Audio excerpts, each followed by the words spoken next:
All right, I've got a couple of guests with me today. We've got Jawed Yaqub and we've got Larasib Ali with us today. They're from a firm called Sigma Tax. I've used these guys in the past to help me out whenever I've got into a scrape. One of the questions which pops up from a lot of guys, or a lot of people usually reach out asking about this issue about tax and how tax applies to trading Forex, crypto, and all the other asset classes that we delve into. It's not always a straightforward question to be able to answer as a layman because everyone's circumstances tend to be different. So I thought the easiest thing to do would be to get these guys in here, and it's quite a big deal because it's the first time we're going to get tax advice for free from these guys, right? So anyway, they're here, and I'm actually quite grateful that they've shown up. I was sweating it about 5 minutes ago. But so what they'll do is they'll run through a presentation. A lot of questions were submitted in advance, and so I think the format is that they will work through those questions first. If there is something that they're explaining that you don't understand, feel free to type it in the chat. If there's a question that you want answered and it's not been covered again, just type it in the chat. And if there's time after the presentation, even during it, I'm sure these guys will address it. So I'm just going to hand over to Jawed, and he will take over from here. Thanks. Okay, well, thanks for welcoming us and introducing us in front of your colleagues, for your fellow traders. Just in a summary, I'm Javed from Sigma Chartered Accountants, a practice which was set up in 2003. And over the last couple of years, we have found quite a few clients are coming with issues to do with foreign exchange, to do with Bitcoins and foreign currency. And so this presentation will set out what our general aim is. It is to give you an overview of the tax implications of dealing with stocks and shares in foreign currency exchange and in cryptocurrencies. Okay, the other thing to point out at this really at the start is that this presentation is for UK taxes only. So primarily it's UK resident and domiciled individuals who are taxed on their worldwide income and gains. So to just let me repeat that: if you are UK resident and domiciled, then you are taxed on your worldwide income regardless of where the assets are sitting or where they're being held.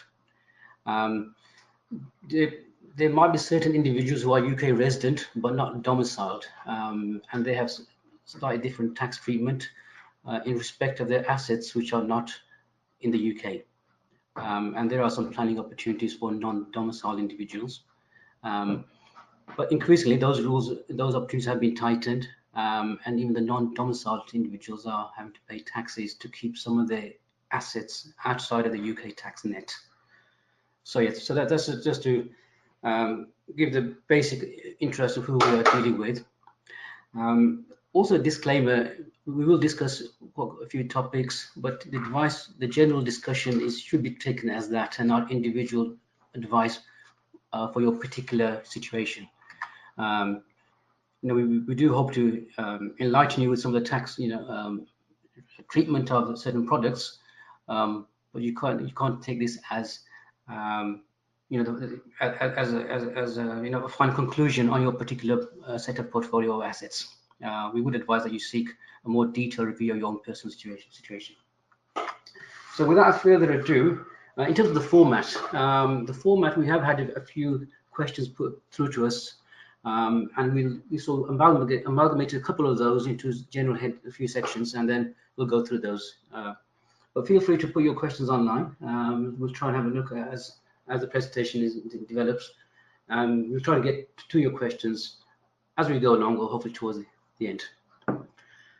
So okay, so let's start with the simple basics. If you are a UK taxpayer, there are some tax efficient wrappers to put your investments in. The individual savings account, which is £20,000 per person per year, allows you to buy shares, and the growth in value of those shares and the dividends will be tax free as that grows.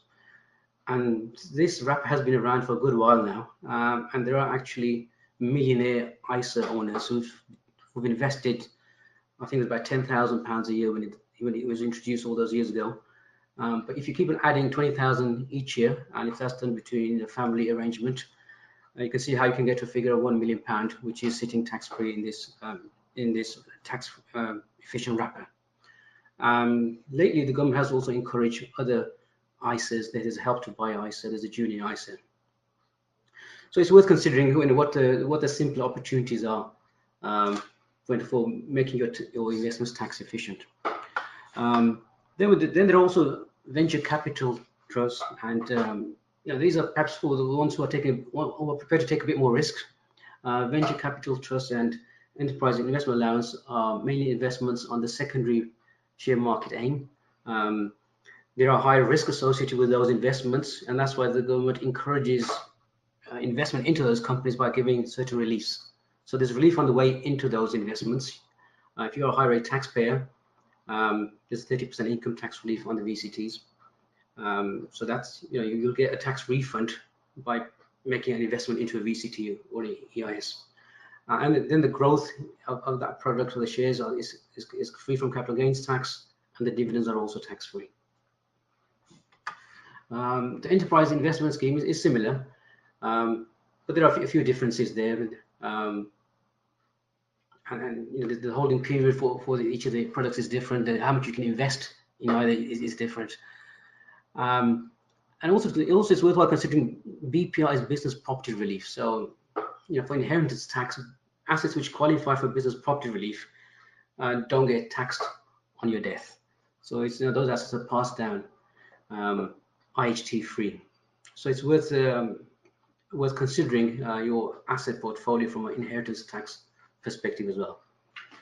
And the last item listed is a self-invested pension scheme, which you can do individually, or which, if you're running a company, the company can set up a scheme and pay into the pension scheme, and then you make your investments through that, which will be again tax-free. But there are limits as to how much you can put in each year, and those limits are increasingly being tightened up year to year. Okay, good evening, listeners. My name is Larasib Ali. I'm the client account manager for Sigma Chartered Accountants. Really, that was just a brief overview of some efficient ways of investing. But now coming to the main body and the crux of the whole discussion, which is the questions that were asked prior to this actual seminar. And one of the key sort of questions that were asked were, are there any scenarios where we don't need to pay any taxes, where taxes are not due at all? So, Javed, can you just enlighten us regarding this issue where there are no taxes that need to be paid? Okay, so other than what's been mentioned just now about the ISA tax-free wrapper, that's one simple one, which is tax-free. The other main scenario where there's no tax is betting. So we've defined a bet. A bet is merely an irrational agreement that one person should pay another person on the happening of an event, coming from a tax case grey was green, going all the way back to 1925. So it's good to have that just so we know what a bet is, because there are a whole plethora of financial products out there, and if we're claiming that that those are exempt due to the betting exemption, then we need to know what is the definition of a bet. There are more detailed definitions around, but we thought, okay, we'll keep it simple. So a bet is merely an irrational agreement that one person should pay another person on the happening of an event. So that's at the individual level. But if someone was to actually organize that activity and start becoming the bookie, for example, the middleman, then those companies are liable to tax. But but the taxpayer who places bets and is successful is tax exempt. And this applies to spread betting. I suppose best to we mentioned the HMRC December 18 release, which states that it does not consider buying and selling of crypto assets as the same as gambling. Now, the reason they were very clear about this, because their earlier guidance in 2014 left matters up in the air. Because back in 2014, what they said was that a transaction may be so speculative that it is not taxable or any loss is relievable. Now, the concern from HMRC's point of view at that point was that many people might end up having losses from their online trading activities, which they would then come back and try to offset against other taxable income. So to avoid having to refund tax, this is the safe position that HMRC took, that many of these transactions are so speculative that they are like a bet. It's worth considering why gambling is tax-free. I mean, the reason is that if every person who won a bet was taxed, the reverse of that would be that the losers would claim an expense or would claim a relief for their losses. So HMRC, the tax authority in the UK, wouldn't actually benefit in the overall scheme of things, as the tax from the winners would be offset from the claims from the losers. So it's not in the business of breaking even on these taxes. The whole point of tax is to generate net revenue, and to avoid. So yeah, this would if it did follow the same course, it would break even. It would cause a lot of work for itself. So that's why taxing gambling, is tax-free. Now, back in the 2014 statement, they sort of kept the door open towards crypto assets being like a bet. Well, that was their opinion at the point. These were new products coming onto the market. So the issue arises that anyone who made big gains at that point, could they take that guidance at face value and then claim that their gain in value of their assets should be treated as a bet and not pay any tax on it? It's worth a try, but HMRC have now issued more recent, more detailed guidance in December 2018, which clearly states that those assets are no longer considered to be bets. So this is the December 18 statement. It came out just before the tax return of 1718 was due end of January, and many individuals had been sort of investing in crypto assets, and so there was a need for HMRC to come out and state its position. And what it's come out with is saying that most investors will be subject to capital gains tax on gains and losses. So what that means is that you will need to, in any given tax year, you need to work out your sales in that particular year, work out the gains and the losses on all the transactions, offset the losses from the gains. We'll go through an example later on. And the net gain is taxable after your capital gains tax allowance. So that's a capital gains tax treatment that they've come up with. But they did keep the door open, say that it may be possible to argue that a trade is being carried on, which would be a question of fact. So those guys who are more than just dabbling in investments, but are doing it on a day-to-day basis and can prove what are called badges of trade, which we'll discuss with reference to a couple, with a tax case, a recent tax case. And they can argue, and may be able to argue that what they're doing is not an asset investment, but a trading activity. And we'll come into why someone might want to do that. Okay, so but generally, it'll be rare for anyone investing in crypto assets to be trading, although mining is likely to indicate a trading activity. So mining profits, from what we understand, is the actual process of creating these assets in the first place, and those are deemed to be of a trading nature. So you can deduct your expenses from your sales to come to a profit figure, and then income tax and national insurance is payable on the profit. But for individuals, the burden of proof is very high to show, to convince HMRC that they're actually trading.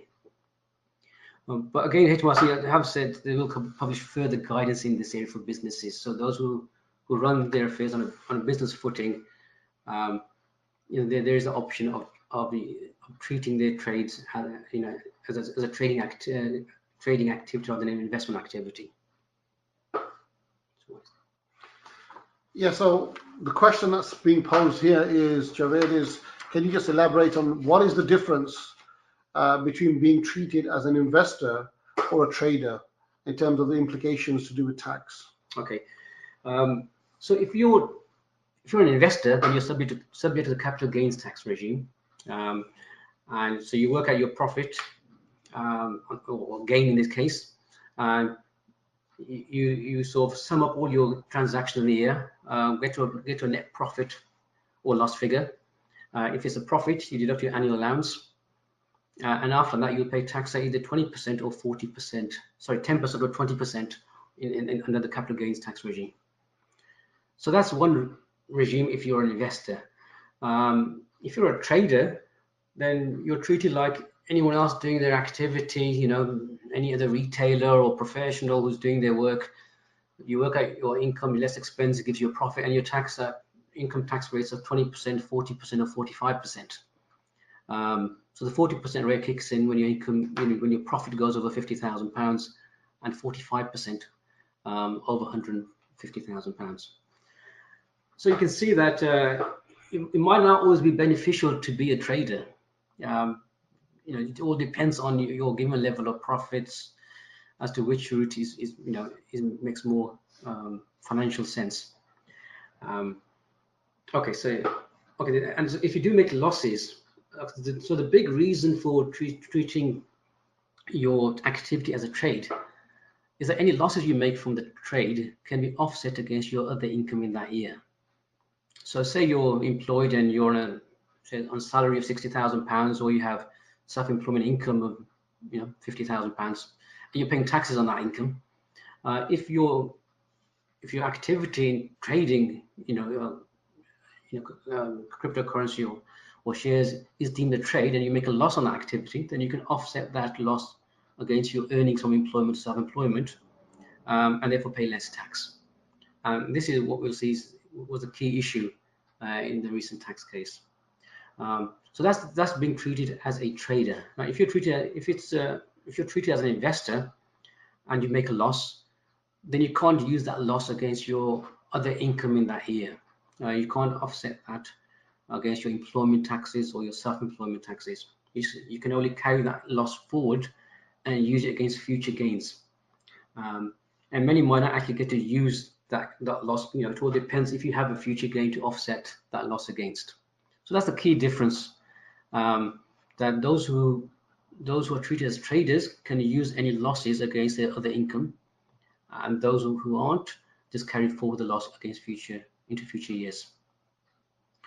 A loss can materialize through the sale of the assets. That's normally the point of loss. But if your assets have lost their value completely, or a significant part of it, you can make a negligible value claim, and that's treated as a loss, and it will then be carried forward against any future gains. And we made the note here of one of the exchanges for which the passwords were lost in December 18, the Gerald Cotton death. Also, there are many individuals who are sitting on big losses if the encryption key isn't found. So in that sort of scenario, they could claim make a claim for a negligible value loss on their assets. That would give them a loss which they offset against any gains in the current year. And if they exhausted that option, they can then carry that forward to future years. So hopefully that clarifies what the key differences are between those who are treated as investors and those who are invested as traders from a tax point of view.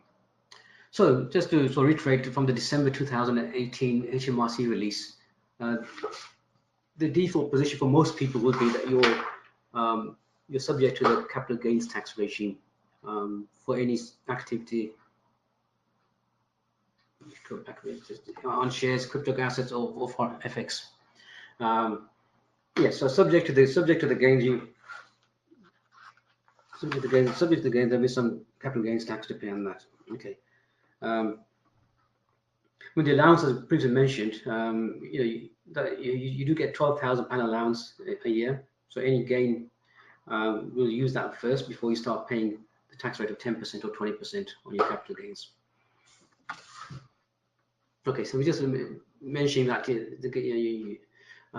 when you work out your gain, you can take off any costs in association with selling your assets. So if there are any fees, etc., that you incurred, likewise, if you incur any costs on buying an asset, then all those costs are taken account when working out your capital gains tax for the year.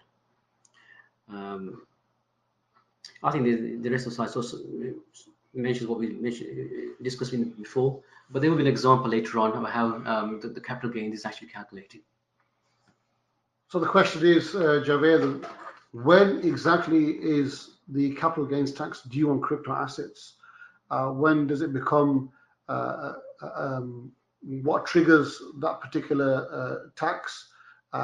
Is it at the point of disposal, or is it when a trade is due or is ongoing? So can you just elaborate on that issue, please? Okay.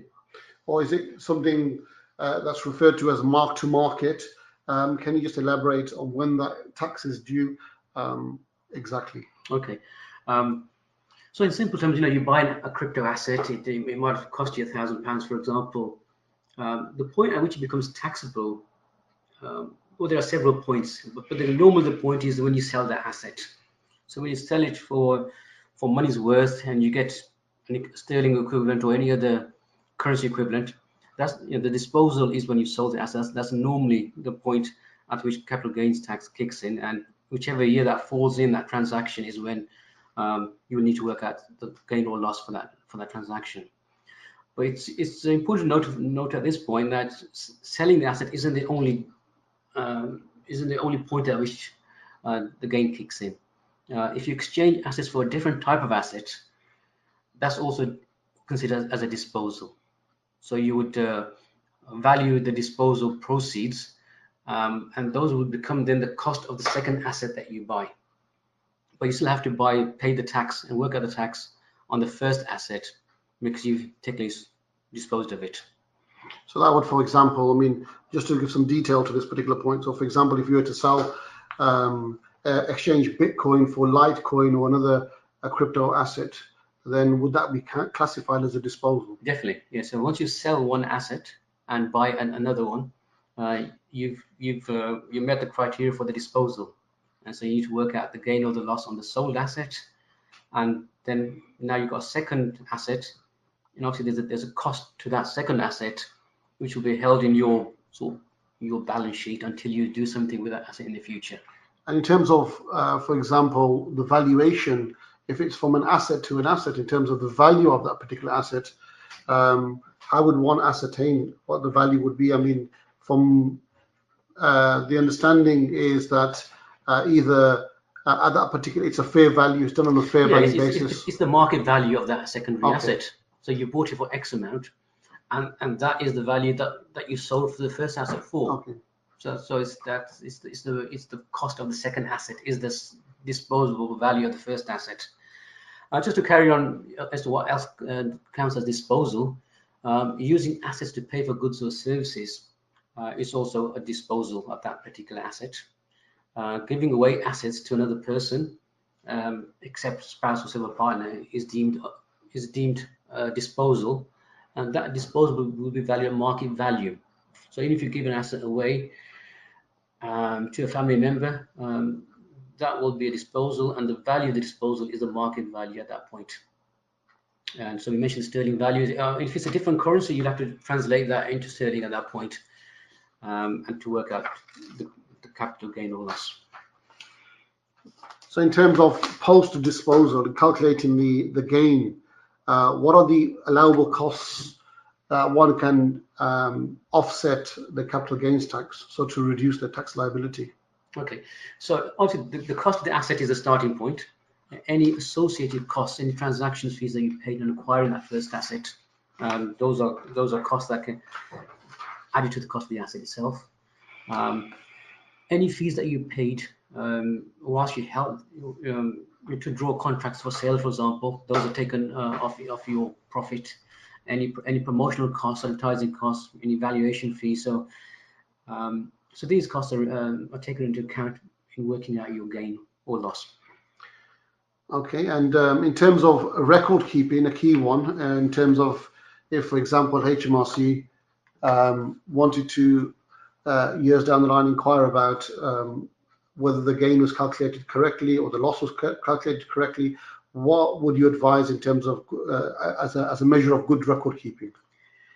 Firstly, I think because this whole area is relatively new for HMRC, especially the cryptocurrency area, it's good to keep detailed records. At some point they will appoint a task force to look into this matter, and then letters will drop through the door saying we're looking into your tax returns. So it's best to be prepared for that. And you can do that by having very detailed records of your activity. So what you want is, the date, the type of asset that you bought, the date you bought it, how much for, any costs that were incurred other than the purchase cost, and then at the point of sale. I mean, if you sold to a third party, then the market value is what you sold the assets for. But if you gifted it to a family member, then the market value at the point of the gift is taken as the sales value. And keeping a summary of your total investments, what's come into the, what's come in, what you bought and what you've disposed of, and bank statements, just to show that the cost of those transactions. Okay, and moving on now to an area of probably interest to a lot of our listeners, which is to do with FX trading and the tax implications. Can you just give us a brief overview about what are the tax implications for FX trading? Okay. Well, the headline is that it's treated the same as your shares or your crypto assets, so it's under the capital gains tax regime. And you look at the disposal will give you a chargeable gain or reliable loss, and it's subject to your capital annual allowance, and you pay your tax at 10% or 20%. There are exemptions for personal use of currency and foreign currency bank accounts, but that's really for not relevant to traders. Personal use is if you go to Turkey and the lira or changes value and you made a small gain on the way back, that won't be taxable.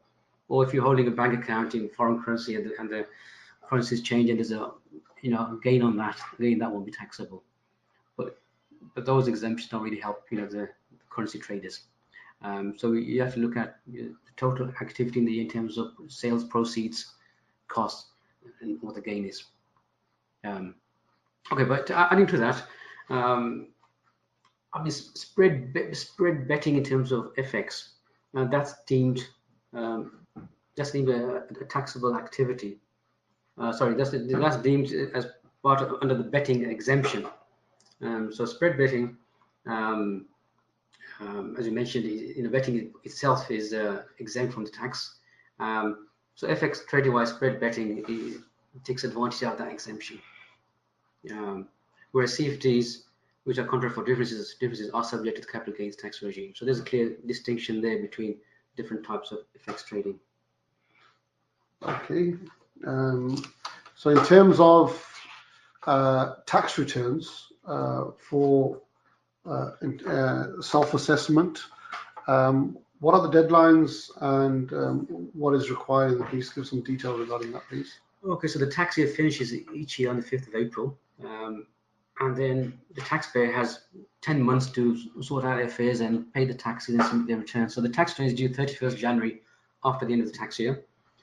And so this time is there to allow you to bring all your records together. Now, if you are going to, it's best to make a full disclosure. And if you follow the HMRC guidance and the advice on how to treat transactions, there's no need. You just follow the rules and that's fine. But if you take an alternate approach and don't follow the December 18 guidance, for example, then it's best to disclose it, because otherwise they can come back to you, 20 years later, to challenge your treatment of those transactions.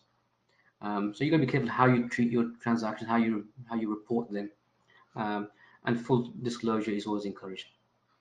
This is where I think we give Javed a little bit of a break to have a little bit of a sip of water, and I sort of come in to explain some of the examples that are related to how exactly our capital gains tax are calculated with relation to, especially with relation to crypto assets, but also this sort of overlaps in terms of a very similar approach is applied to shares as well as equities.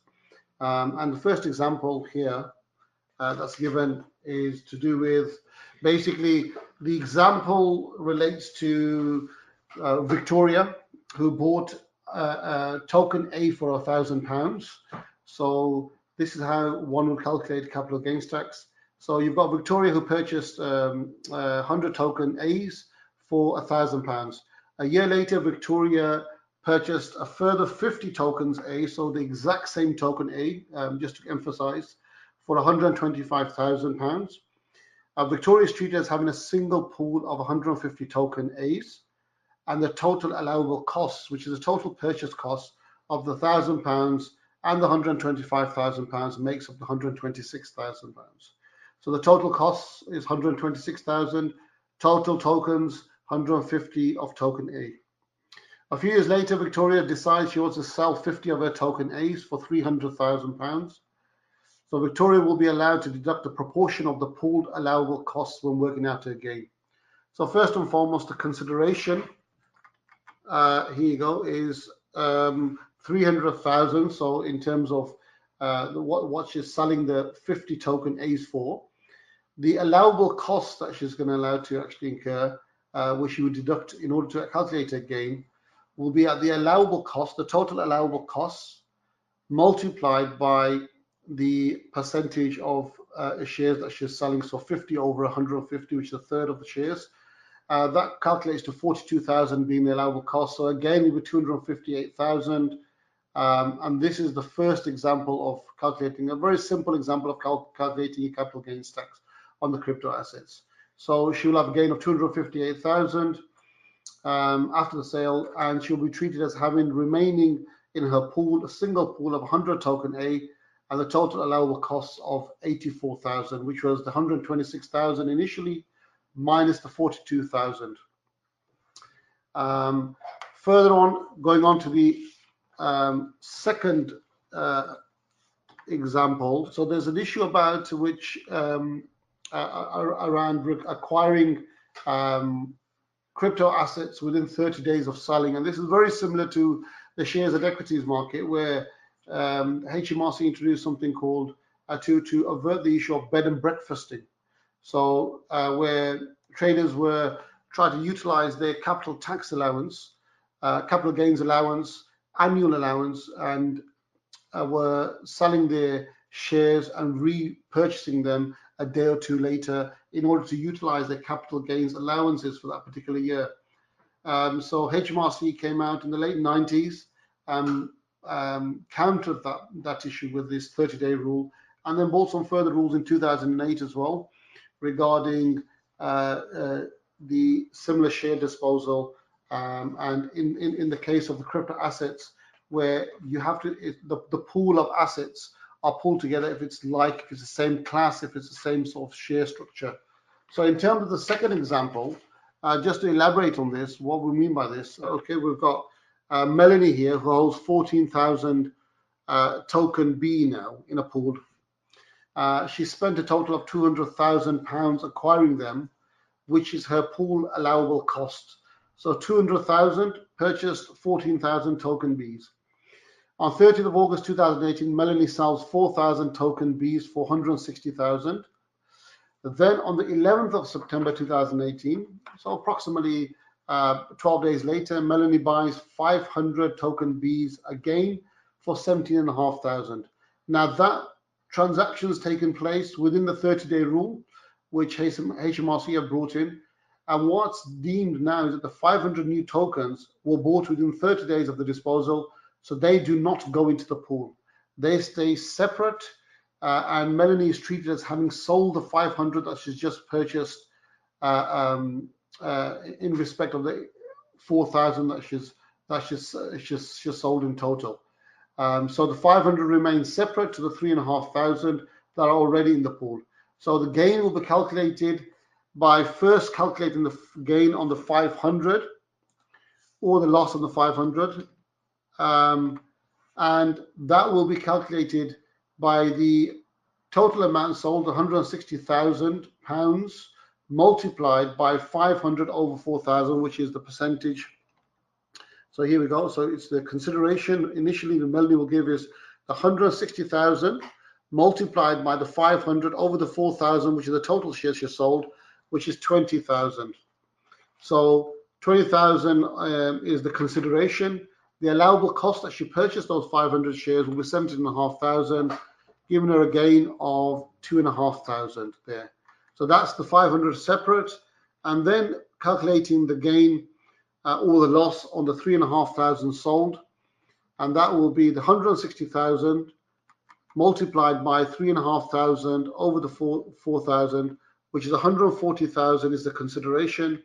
The allowable costs, again, the total pool allowable cost for 200,000 over the ratio of 3,500 over the total amount of tokens in token B, which is in the pool, which is 14,000, and that's 50,000, giving her a gain of 90,000.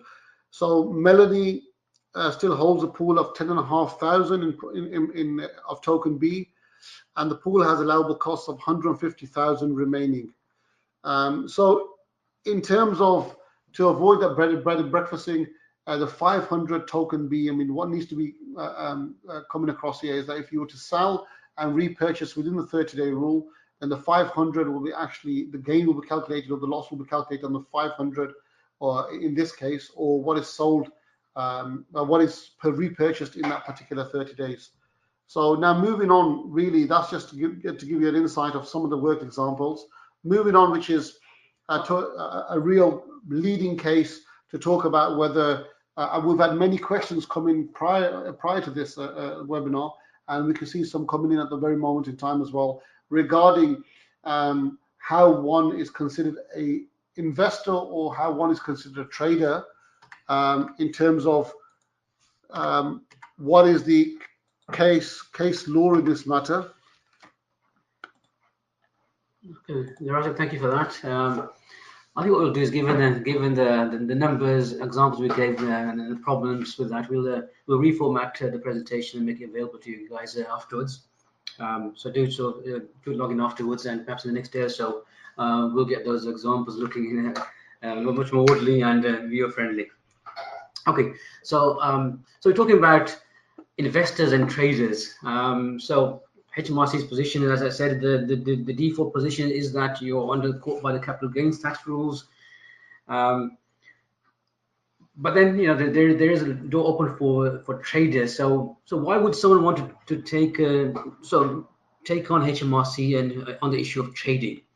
So Mr. Ali here, I mean, just to set the background, now he was a pharmacist who was doing considerably well in his main sort of occupation of running a pharmacy and making about £200,000 a year. And he started trading, buying, you know, shares, dealing in FX as a small sideline. And over time, he began to spend more and more time on this activity. And it got to the point where he had a special office built on the first floor of his premises. He was doing the job on a virtually full-time basis. He employed someone else to actually run the pharmacy for him. He would buy and sell shares within a few hours, and he would have numerous share transactions throughout the year. The range was between 775 transactions and 2,320 per year. So he was pretty busy working, you know, on his investments. Now, the reason Mr. Ali, what he actually did was that in his tax return, he treated his activities as a trade. And the reason was he wasn't very successful on his share dealing. Unfortunately, he made large losses between £61,000 a year and £270,000 a year. So rather than just having those losses and carrying them forward to use against future gains, what Mr. Ali did was he treated his activity as a trade. So on his tax return, he had a profitable trade in his pharmacy, and he had a loss-making trade in his investment activities. And he offset the loss from the pharmacy trade and saved himself quite a bit of tax. Now HMRC intervened and challenged his treatment of having his tax return, and imposed heavy penalties and interest on him because he'd gone along against their guidance, you know, the rules of the law. Now, Mr. Ali then appealed to the tribunal, and he had convinced the tribunal that he was actually engaged in a trade. Now, when this happens, what you tend to look at is what are termed the badges of trade. You know, which help you decide whether someone's actually involved in a trade or not. And these were some of the factors that we looked at in Mr. Ali's case: the length of period of ownership of his investments, which is very short term. The frequency and number of similar transactions. So he was doing lots of transactions quite frequently. In some cases, he wasn't holding on to his investments for a long time. This all suggested trading. There were certain things which went against, well, in terms of badges of trade. He wasn't doing anything to his assets. He wasn't changing them. He wasn't doing any work on them and to resell, etc. That was against them. But in the overall scheme of things, the tribunal decided he was actually trading, which was after HMRC sort of challenged him on his commerciality basis. They challenged him, saying that he wasn't actually trying to make a profit. That was their defense against his treatment, that he wasn't actually running his trading activities on a commercial basis. But Mr. Ali was prepared to clearly he was able to show that he had business plans. His setup was of such a nature that he took it seriously, and he put a lot of time and energy into his activity, even though it's fruitless. But he won the case, and he was able to prove that he was actually running a trade as an investor, in his investments, and therefore he was able to offset the losses against his gains from his pharmacy trade, and saved himself quite a bit of tax in the process. So that's the leading case now in this area. And what HMRC have said is that they will apply a similar criteria to other individuals who are thinking of treating themselves as traders. Now, I guess the only, as mentioned, the real reason why anyone would want to do that is to offset the loss against their other income. If you're making a profit from your trading activities, then you're paying tax at 10% or 20%, most likely 20%, because once your income goes over £50,000, you'll be paying tax at 20%. Whereas if you're a trader, as previously mentioned, you could be paying tax of 40%, 45%. So the real reason why he went along this route was to save himself tax against his other income. So those of you who are in a similar position, who are paying tax on other sources of income, but are not doing too well in the trading side of things, you want to consider this approach, try and offset the losses against your other forms of income. Okay, thank you very much. And just leading on from that, in terms of if someone was classified as trading, then, and we've got a question actually that's come from Rafi as well. It says, would love to hear about the pros and cons of trading as a sole trader versus via a limited company. So this is a discussion here in terms of what would you say in terms of, would it be beneficial to trade as a sole trader or as a limited structure? I mean, that's probably a subject of another sort of, hour-long talk, I think, the whole difference between sole trader and limited companies. But in summary, I mean, the main traditional reasons for a company are lower taxes or limited liability. If there's a risk in the company, and at least your personal assets aren't at risk if there was to be a claim against the business. So that's one of the main reasons for having a limited company. In the context of what we're talking about today, I guess in terms of trading activity, a company, in fact, it's more easy to convince HMRC that a trade has been carried out in a company. I mean, it goes to case. There are tax cases on this subject. There's a Lewis and Manuel case, and by the very nature of a limited company, having its memorandum and constituting its rules, it's there to carry out trading activity of the company, and therefore, if it does carry on trading in investments, then that can be deemed within the trading, and it could then use that against any other income, other trade carried out in the limited company. So it is easier to actually have a trading activity in a limited company than it is, if you're doing it personally. So that's one key thing. But then the sole trader, you asked about the sole trader. I mean, they have different tax rates on it. There's variation 20%, 40%, 45%. Limited company pays tax on 19%. So the comparison is really, you're talking about the tax of the 40-45% against how much the company would pay and how much you'd pay to take out the money after the tax. So the company would pay 19% tax on its profits, and that's profits after taking out expenses and office overheads and any other costs for the activity. So you pay the 19% tax, and then what's left over, the post-tax profit, you can take as dividends, and those are taxed at 7.5%. If your income is below £50,000, 32.5% if it's over that but below 150k, and 38.1% if your income is over 150,000. So So the limited company scenario, you're paying 19% initially, and most likely 32.5% of dividends. So it's not a cheap way of extracting your gains from your investment. The capital gains tax proposition might be more profitable, but you need to look at a case by case scenario. Okay, thank you for that.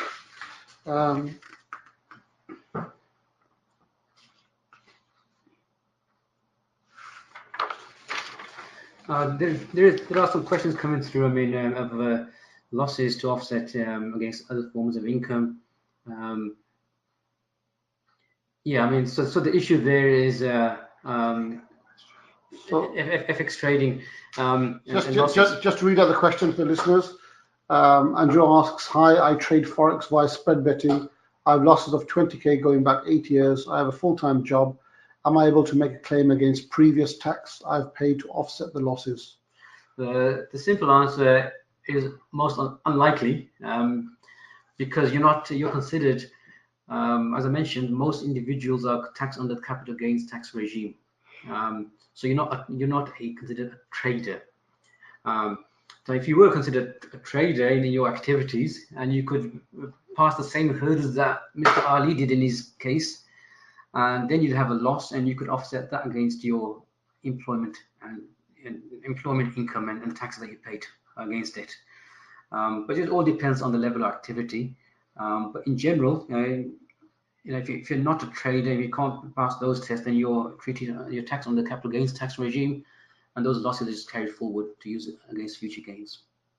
And just to emphasize, I mean, within this sort of presentation, I mean, spread betting, yeah, even from the very nature of the word itself, betting, yeah, which comes under the aspect where taxes don't apply unless if it's your sole income, there are rules related to that issue. However, in your case, Andrew, here, it's a situation where you're in full-time occupation, and this is something that you do via spread betting accounts.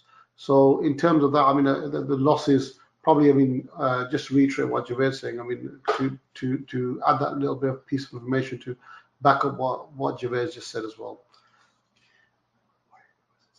Okay, I think it's approaching, we're approaching 9, we're not too far from it.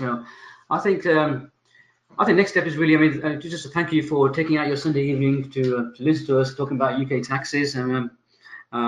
But if there is anything in particular you'd like to discuss further, then our details will be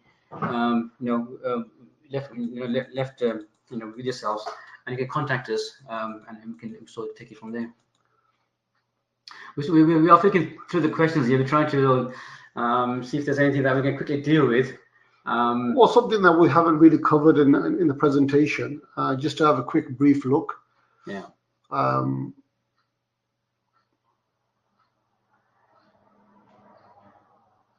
If you're spread, so there's a question coming. If you're spread, but if you know the income, but you're making, say, 40K from spread betting, do you? I mean, this is the point you just mentioned, that if it's your sole.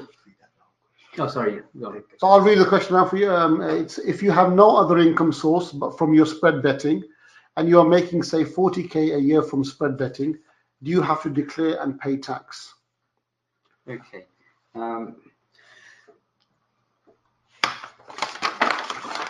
Yeah, this one, I mean, this is the exception to the rule, really. Where you're living off the profits of your trade, and that's your sole income, that HMRC tend to think of that as similar to a trading activity. They'll want to tax you on that. But there's a defense there. But there's the HMRC's position is that they will want to tax you on that gain, because that is your sole source of income. You probably organized in a sort of professional manner, and so what they're trying to sort of apply the law in situation which suits them, really. But yeah, so there's a risk in that in the format that as you present the question there. Yeah, I think Will's got some experience in that department, extensive experience. Okay. Let's have a quick look. Any other questions that are coming through? Oh, just to flick through. Okay, that's interesting one. So I mean, the questions come through that if it's not your sole, the question is if you need a different income to the spread betting, how much do you need in order to make the spread betting tax exempt and make you not seen as a trader? It's a qualitative matter. It's not much of quantitative, I guess, either. And there needs to be some activity, and the spread betting needs to be sort of ancillary and not main, I would say. So main probably means no more than 50%. So yeah, so if you have got other sources of income, but their income possibly is from the spread betting is less than half. In terms of time commitment, etc., those things can be looked at as well. It doesn't take up the majority of your working day. Then there's a good argument to go along the betting exemption route. So I think what we'll, if it's okay, we'll wind things up here. Okay. As I say, you guys, you've got our details. Feel free to contact us. We're more than happy to discuss, your particular situation. And if we can be of help, then most likely it'd be great for us to be in touch with you. Thank you to all the listeners. Okay, guys. Yes. So I'd just like to thank these guys for showing up this evening and elaborating on the UK tax codes. I'm sure it was riveting, as discussions on UK tax codes always are. If you have any questions, their contact details are here, and you're welcome to just kind of give them a call, and I'm sure the first 5 or 10 minutes of any conversation that you have will be completely non-billable.